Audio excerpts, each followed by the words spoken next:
3,000 kilometre लंबी सरहद, लाखों जवान, अत्याधुनिक निगरानी तंत्र, और फिर भी वो अंदर आ गए। यह कहानी है उस रात की जब पाकिस्तान ने एक ऐसी चाल चली जिसने भारत की खुफिया एजेंसियों को हिलाकर रख दिया। यह कहानी है 3 आदमियों की जो भारत की धरती पर इस तरह घुसे जैसे रेत में पानी समा जाता है, बिना आवाज, बिना निशान।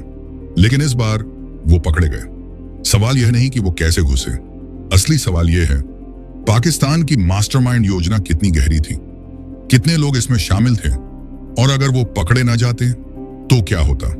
आज हम आपको ले चलते हैं उस पूरी कहानी के अंदर, परत दर परत, सच्चाई के करीब। यह साल था 2023। भारत और पाकिस्तान के बीच तनाव अपने चरम पर था। नियंत्रण रेखा पर गोलीबारी की घटनाएं बढ़ रही थीं, और इसी माहौल में पाकिस्तान की खुफिया एजेंसी ISI ने एक ऐसा ऑपरेशन तैयार किया जो भारत के दिल तक पहुंचने की कोशिश था। सरहद पार करना आसान नहीं होता। भारत पाकिस्तान सीमा पर BSF के जवान 24 घंटे तैनात रहते हैं। थर्मल इमेजिंग कैमरे हैं, सेंसर लगे हुए हैं, ड्रोन उड़ते हैं, और फिर भी कुछ इलाके ऐसे होते हैं जो भौगोलिक रूप से इतने जटिल होते हैं कि निगरानी मुश्किल हो जाती है। पाकिस्तान को यह पता था। इन तीनों को उस खास इलाके से घुसाया गया जहां नदी का पानी सीमा को धुंधला कर देता है। रात का वक्त था, अमावस की रात। अंधेरा इतना घना था कि हाथ को हाथ नहीं सूझता। पानी ठंडा था, बहाव तेज था, लेकिन तीनों ने पार किया, धीरे धीरे, सांस रोककर, मौत को अंगुलियों से छूते हुए। भारत की धरती पर उनका पहला कदम पड़ा। ISI का यह ऑपरेशन साधारण नहीं था। यह महीनों की तैयारी का नतीजा था। इसमें 3 लोगों को चुना गया, 3 अलग अलग पृष्ठभूमि के लोग। एक का नाम था इम्तियाज, पूर्व पाकिस्तानी सेना का जवान।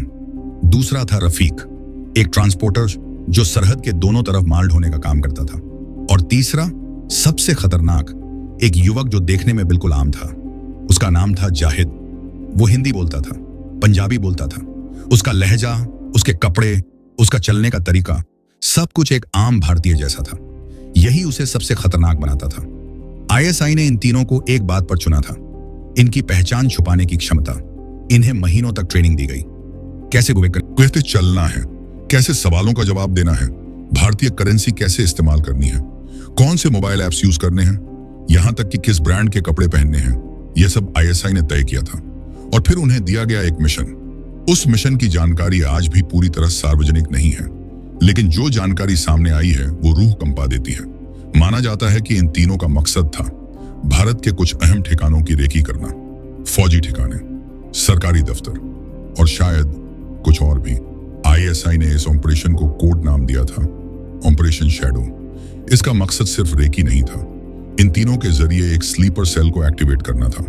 भारत के अंदर पहले से बैठे कुछ लोग जो सालों से आम जिंदगी जी रहे थे, उन्हें जगाना था, उनसे संपर्क करना था, और एक बड़े हमले की जमीन तैयार करनी थी।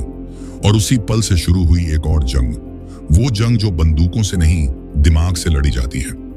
भारत की खुफिया एजेंसियां रॉ और IB हमेशा सक्रिय रहती हैं। सरहदी इलाकों में इनके सूचना तंत्र का जाल बिछा होता है। गांव के लोग, दुकानदार, ट्रांसपोर्टर, कोई भी उनकी आंखें हो सकता है। और इस बार भी कुछ ऐसा ही हुआ।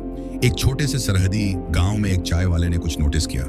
3 अजनबी रात को आए थे, ज्यादा बात नहीं की, पैसे थोड़े ज्यादा थे, और सबसे अहम, उनकी आंखें। उनकी आंखों में एक अजीब सी बेचैनी थी, जो असली भटके हुए मुसाफिर की नहीं होती, जो उन लोगों की होती है जो जानते हैं कि वो गलत जगह हैं। चाय वाले ने अपने एक परिचित को बताया। उस परिचित ने एक नंबर पर फोन किया। उसी रात BSF को अलर्ट किया गया। अब शुरू हुआ असली खेल।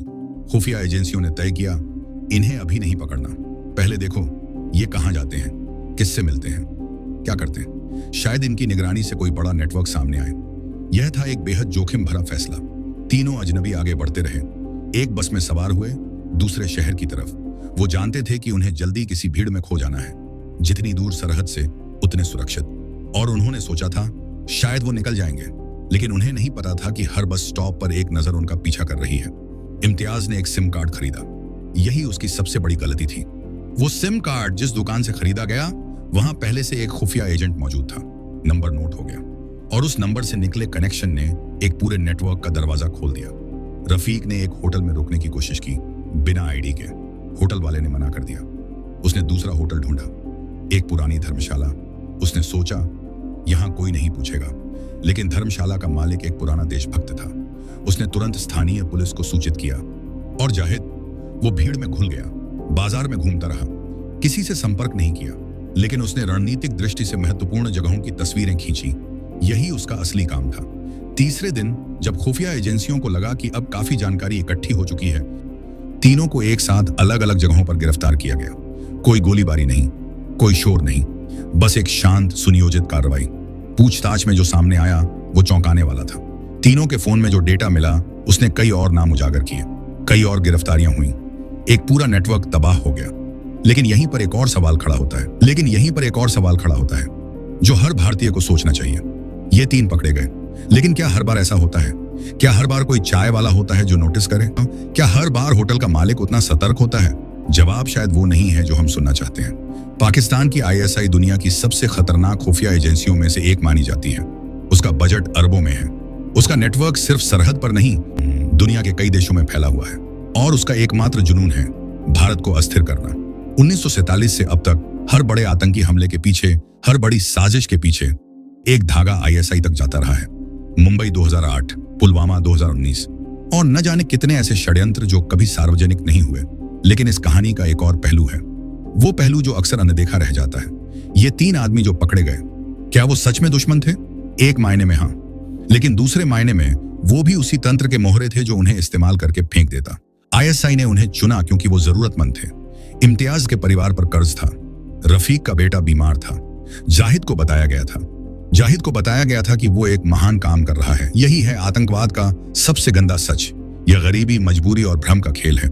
जो लोग इसे चलाते हैं करते, वो एयर कंडीशन कमरों में बैठकर मोहरे चलते हैं, और मोहरे या तो पकड़े जाते हैं या मारे जाते हैं। आज तीनों पाकिस्तानी एजेंट भारत की जेल में हैं। उन पर जासूसी, घुसपैठ और राष्ट्रीय सुरक्षा को खतरे में डालने के गंभीर आरोप हैं। मुकदमा चल रहा है। पिछले कुछ वर्षों में भारत ने अपनी सुरक्षा प्रणाली को जिस तरह मजबूत किया है वो काबिल तारीफ है। बीएसएफ को अत्याधुनिक तकनीक दी गई है, सरहदी इलाकों में स्मार्ट फेंसिंग लगाई जा रही है, ड्रोन टेक्नोलॉजी का इस्तेमाल बढ़ा है, और सबसे अहम, जमीनी स्तर पर आम नागरिकों के साथ खुफिया एजेंसियों का तालमेल बेहतर हुआ है। वो चाय वाला जिसने इन तीनों को देखा, वो किसी फिल्म का हीरो नहीं था, वो एक आम इंसान था, लेकिन उसकी सतर्कता ने शायद एक बड़ी तबाही को रोक दिया। यही है असली देशभक्ति। बंदूक उठाना जरूरी नहीं, बस आंखें खुली रखना जरूरी है। लेकिन यह कहानी यहाँ खत्म नहीं होती, क्योंकि जिस दिन ये तीन पकड़े गए, उसी दिन आईएसआई की किसी फाइल में एक नया नाम दर्ज हो गया होगा, एक नया मोहरा, एक नई योजना, एक नया षड्यंत्र। क्योंकि दुश्मन थकता नहीं, और इसीलिए हमें भी नहीं थकना है। भारत की सरहदें पत्थर और तार से नहीं बनी हैं, वो बनी हैं उन करोड़ों लोगों की सतर्कता से जो हर सुबह उठकर अपना काम करते हैं, चाहे वो बीएसएफ का जवान हो,